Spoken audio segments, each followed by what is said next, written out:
mesdames et messieurs, ravi de vous retrouver et bienvenue à cette nouvelle édition de notre programme L'Égypte à la une.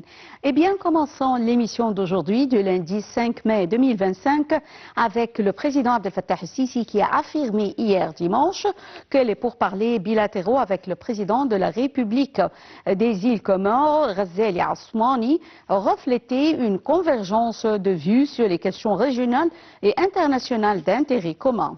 Le président el-Sisi a indiqué avoir discuté avec son homologue comorien lors d'entretiens bilatéraux fructueux des cadres de coopération existants entre les deux pays frères et qu'ils étaient convenus de la nécessité de travailler sans relâche au renforcement de la coopération bilatérale dans les domaines économiques, de l'investissement et du commerce, de manière à promouvoir les liens fraternels entre les deux peuples et à tenir compte des perspectives de coopération actuelles. Le chef de l'État a affirmé la volonté du gouvernement et des entreprises égyptiennes de soutenir les plans de développement aux Comores, notamment le plan Comores émergente 2030, et de transférer l'expertise égyptienne acquise lors de la mise en œuvre des plans de développement en Égypte et des projets dans les pays africains frères dans divers secteurs et domaines économiques. Les deux leaders ont convenu de la nécessité de maintenir des positions africaines unifiées sur diverses questions et d'œuvrer pour assurer une représentation équitable de l'Afrique au sein des institutions internationales.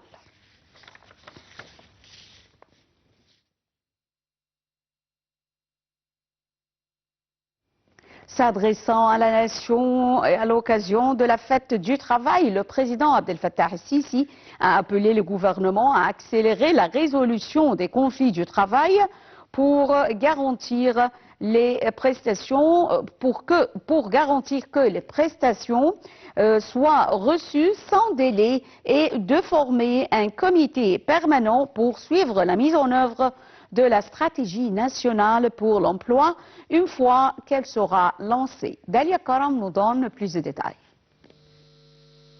Dans son allocution prononcée ce samedi à l'occasion de la fête du travail, le président Abdel Fattah el-Sisi a indiqué que la nouvelle loi sur le travail constituait un saut qualitatif dans la promotion des droits du travail, vu qu'elle garantit des acquis clairs aux travailleurs, consolide les concepts de protection et d'équité des travailleurs, affirme les droits de la femme active, renforce les garanties de sécurité de l'emploi pour les travailleurs et est conforme aux conventions et aux accords internationaux du travail. Cette loi, a ajouté le président, constitue une étape fondamentale vers l'instauration d'un environnement de travail stable et équilibré, répondant aux aspirations de la nouvelle République. Le président a demandé au gouvernement de travailler à l'achèvement du projet de loi sur le travail domestique, de mener un dialogue communautaire à ce sujet, d'étendre la protection sociale aux travailleurs saisonniers, de verser des prestations de décès et de mettre en œuvre une initiative visant à développer les compétences des jeunes grâce à des subventions gratuites pour les qualifier pour les besoins réels du marché du travail. Le chef de l'État a appelé le gouvernement à accélérer la résolution des conflits du travail pour garantir que les prestations soient reçues sans délai et de former un comité permanent pour suivre la mise en œuvre de la stratégie nationale pour l'emploi une fois qu'elle sera lancée. Conscient de l'ampleur de ses responsabilités, le gouvernement égyptien poursuit ses efforts pour offrir un environnement de travail propice et des programmes de formation de pointe aux travailleurs qui sont conformes aux évolutions mondiales, a dit le président. Le gouvernement, a noté le président, travaille pour créer d'universités technologiques et d'écoles industrielles et techniques afin de former des cadres qualifiés qui répondent aux besoins du marché du travail moderne. Le gouvernement cherche à conclure des accords avec divers pays afin d'offrir aux travailleurs égyptiens qualifiés des opportunités d'emploi décentes dans les pays arabes, africains et européens, ce qui contribuera au développement de ces pays dans le cadre du rôle historique et pionnier que l'Égypte a toujours joué auprès de ses pays frères et amis, a fait savoir le président. Il a souligné que notre célébration aujourd'hui de la fête du travail est la preuve la plus éloquente du statut des travailleurs égyptiens et de leur rôle vital dans le processus de production. Le président a conclu que les travailleurs étaient des partenaires fondamentaux pour parvenir à la renaissance aux côtés des propriétaires d'entreprises qui font de grands efforts pour localiser l'industrie, offrir des opportunités d'emploi, développer les compétences et améliorer les capacités d'une manière qui renforce l'économie nationale. Le ministre du Travail, Mohamed Gobran, a souligné que la stratégie nationale pour l'emploi a été rapidement finalisée sous les directives du président Abdel Fattah el-Sisi afin d'élaborer le document de politique du marché de travail et d'offrir des services et des incitations au travail en plus de garantir des informations vraies. Les détails. L'Égypte a élaboré une stratégie nationale pour l'emploi visant à créer de nouveaux emplois et à doter sa main-d'œuvre de compétences nécessaires pour l'avenir, a déclaré dimanche le ministre du Travail, Mohamed Gobran. Le ministre a souligné que la stratégie nationale pour l'emploi a été rapidement finalisée sous la directive du président Abdel Fattah el-Sisi afin d'élaborer le document de politique du marché du travail et d'offrir des services et des incitations au travail, en plus de garantir des informations réelles. Il a déclaré que le ministère a travaillé avec des partenaires sociaux pour conclure la stratégie et élaborer un service national et un document informatif répondant aux besoins du marché du travail de la Nouvelle République. La stratégie repose sur plusieurs axes, le premier étant de relever les défis de la structure démographique en Égypte. Le ministre a rappelé que le troisième objectif de la vision 2030 de l'Égypte vise à créer une économie forte, compétitive et diversifiée en augmentant les taux d'emploi, en garantissant des emplois décents, en promouvant la culture de l'entrepreneuriat, l'économie verte et la transformation numérique, en plus de fusionner l'économie informelle avec l'économie formelle. Cette stratégie, fruit d'une collaboration avec l'Organisation internationale du travail, permettra d'identifier les mesures à prendre pour créer des emplois au niveau national et à l'étranger, a déclaré M. Gobran aux participants à la 5e conférence des Égyptiens à l'étranger. Il a déclaré que notre objectif est de développer les compétences nécessaires aux emplois actuels et d'anticiper les besoins futurs et de chercher à associer une croissance économique et une capacité à créer de nouveaux emplois. Le ministre a souligné l'importance de la coopération entre les communautés égyptiennes à l'étranger et les bureaux de représentation du travail du ministère pour offrir des opportunités d'emploi aux jeunes Égyptiens à l'étranger. Le ministère est prêt à participer à toute conférence ou événement pour les entreprises étrangères afin d'atteindre cet objectif, a déclaré M. Gobran. Le ministère du Travail s'efforce également de renforcer ses bureaux de représentation du travail à l'étranger tout en continuant à fournir un soutien et une protection aux travailleurs égyptiens à l'étranger. M. Gobran a déclaré que le gouvernement s'engage à former et à qualifier la main-d'œuvre égyptienne pour s'adapter au nouveau climat d'investissement du pays. Les dirigeants politiques se sont concentrés sur le développement des ressources humaines et des compétences, en augmentant les dépenses d'investissement dans le capital humain et en mettant l'accent sur la santé, l'éducation, la formation et la fourniture d'un travail décent, a déclaré le ministre.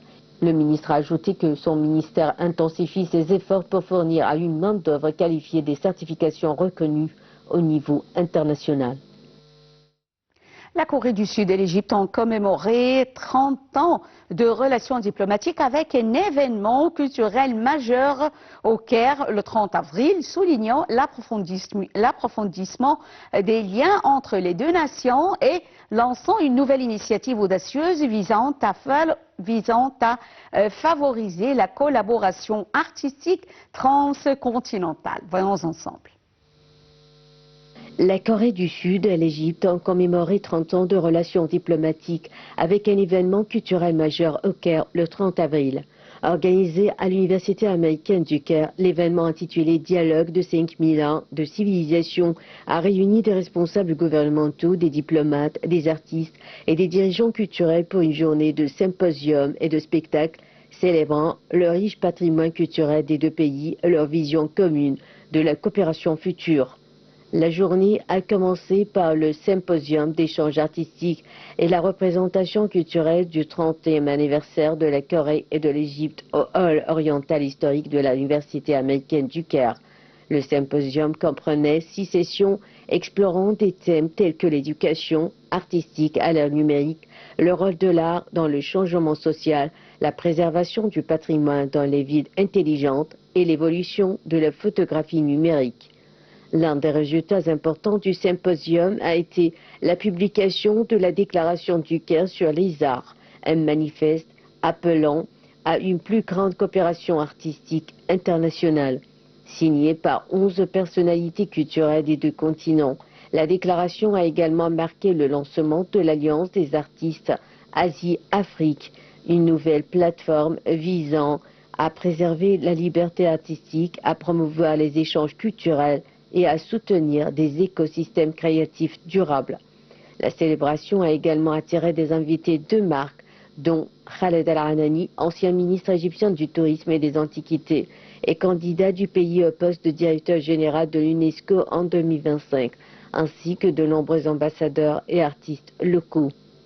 S'exprimant lors de l'événement, l'ambassadeur de Corée du Sud en Égypte, Kim Yong-hyun, a évoqué 3 décennies de coopération bilatérale, soulignant le partenariat croissant des 2 pays dans les domaines du commerce, de la technologie et de la culture. Il a déclaré que l'Égypte, berceau de la civilisation et carrefour culturel du Moyen-Orient, et la Corée, puissance mondiale de la culture coréenne, prospèrent depuis longtemps grâce à des échanges dynamiques. Ces liens culturels renforceront sans aucun doute la coopération et la solidarité entre les 2 pays au cours des 30 prochaines années. Ouverture d'un premier établissement sous licence Gustave Roussy en Égypte. Il sera équipé à terme de 300 lits avec la capacité de traiter tout type de cancer de l'adulte. De nouveaux bâtiments vont être construits pour renforcer et compléter les infrastructures existantes. Ce projet ambitieux vise à faire de cet établissement un pôle d'excellence en oncologie pour l'Égypte et l'ensemble de la région. Dalia Karam nous donne plus de détails. Baptisé Gustave Roussy International Égypte, l'ouverture d'un centre de lutte contre le cancer au Caire résulte de la transformation de l'hôpital oncologique Dar As-Salam Hermel sous licence de marque de Gustave Roussy International, filiale de Gustave Roussy. Il sera équipé à terme de 300 lits avec la capacité de traiter ce type de cancer de l'adulte. 2 nouveaux bâtiments vont être construits pour renforcer et compléter les infrastructures existantes. Ce projet ambitieux mené en partenariat avec le gouvernement de la République arabe d'Égypte et Elevat PE vise à faire de cet établissement un pôle d'excellence en oncologie pour l'Égypte et l'ensemble de la région. La signature d'une déclaration commune confirmant l'engagement à collaborer entre la République arabe d'Égypte et la République française a eu lieu le 7 avril en présence du président de la République française Emmanuel Macron sous le haut patronage du président Abdel Fattah el-Sisi, entre le Khaled Abdel Rafa, vice-président du Conseil des ministres, ministre de la Santé et de la Population, et Fabrice Barlesi, directeur général de Gustave Roussy et représentant Gustave Roussy International. À la suite de ces accords, l'hôpital Gustave Roussy International Égypte a accueilli ses premiers patients le 8 avril 2025. Ce centre de lutte contre le cancer ambitionne de devenir une référence régionale en intégrant des technologies de pointe en radiothérapie, génomique et des traitements innovants. Il entend garantir aux patients une prise en charge de haute qualité avec une attention particulière portée aux personnes issues du secteur public qui représenteront 70% des bénéficiaires. Un programme de formation structuré renforcera les compétences des professionnels égyptiens et garantira la diffusion durable des standards d'excellence en oncologie. Des médecins de Gustave Roussy se rendront en Égypte pour des missions de formation et de consultation, tandis que leurs homologues égyptiens seront accueillis en France pour suivre des masterclass, notamment en chimiothérapie. Intellectia vient d'annoncer l'inauguration de son nouveau siège régional en Égypte, situé au Ivory Business Park à Sheikh Zayed City. Une nouvelle étape pour le groupe qui positionne l'Égypte comme un hub multilingue stratégique au service des marchés internationaux, notamment en Europe, en Amérique du Nord et au Moyen-Orient. Les détails dans ce compte rendu. Intelsia, acteur majeur de l'outsourcing et spécialiste de la transformation et création de valeur durable, vient d'inaugurer officiellement son nouveau siège régional en Égypte. Le choix de l'Égypte comme centre névralgique n'est pas fortuit.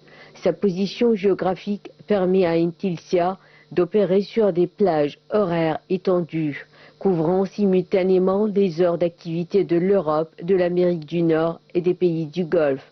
Cette situation privilégiée offre une continuité de service optimale sans perturber l'équilibre de vie des collaborateurs. L'Égypte représente un atout majeur dans la stratégie d'expansion internationale d'Intelsia grâce à sa main-d'œuvre qualifiée et son fuseau horaire idéal, comme l'explique Karim Bernoussi, PDG et cofondateur du groupe. Il a ajouté qu'ils reproduisent en Égypte le modèle de réussite déjà éprouvé au Portugal, désormais leur hub multilingue pour l'Europe. Le nouveau hub égyptien d'Intelsia propose des services en 7 langues différentes, permettant de couvrir efficacement les besoins des clients issus de secteurs variés tels que les télécommunications, les services bancaires et financiers, le commerce et les technologies. Une capacité multilingue qui, a priori, constitue un avantage concurrentiel significatif face aux autres acteurs du marché. Mesdames et messieurs, fin de cette édition de notre programme L'Égypte à la une et également c'est la fin de la transmission en langue française qui reprend à 18h locale sur Night TV International. Merci et très bonne journée. Au revoir.